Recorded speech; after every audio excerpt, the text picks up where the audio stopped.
అనగనగా ఒక అడవిలో ఒక మంచి కోతి ఒక తుంటరి కోతి ఉండేవి. మంచి కోతి ఆడుతూ పాడుతూ ఆ అడవిలో సంతోషంగా జీవిస్తూ ఉండేది. కానీ తుంటరి కోతి మాత్రం మిగిలిన జంతువులన్నిటినీ ఎప్పుడూ ఆట పట్టిస్తూ ఉండేది.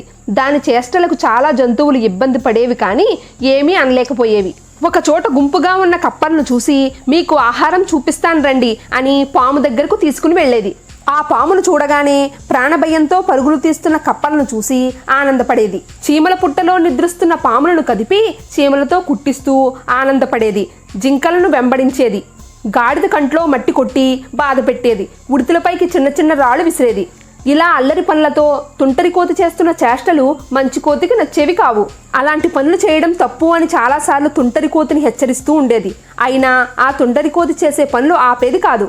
తుంటరి కోతికి ఒక పిల్ల ఉండేది. ఆ పిల్లంటే తుంటరి కోతికి చాలా ఇష్టం.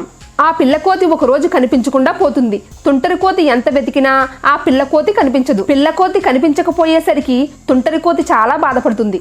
అప్పుడు మంచి కోతి ఆ పిల్లని వెతికి తుంటరి కోతి దగ్గరకు తీసుకుని వస్తుంది. నా పిల్ల నీకెక్కడ కనిపించింది అని తుంటరి కోతి అడగగా, నాకు కనిపించడం ఏమిటి, నీ బిడ్డను నేనే దాచిపెట్టాను, అలా ఎందుకు చేశావని తుంటరి కోతి కోపంగా అడుగగా, ఎదుటివారిని ఏడిపించి వినోదం పొందడంలో ఆనందం ఉందని నువ్వు అనుకుంటున్నావు కదా, అందుకనే నువ్వు బాధతో అల్లాడిపోతుంటే చూసి ఆనందిద్దామని నేను అలా చేశాను అని అంటుంది మంచి కోతి.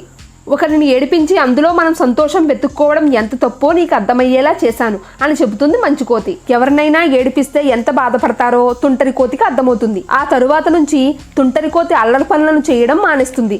అడవిలో అందరితోనూ చాలా ఆనందంగా సంతోషంగా ఉంటుంది. ఇలాంటి మరికొన్ని ఇంట్రెస్టింగ్ వీడియోస్ కోసం please like, share and subscribe my channel.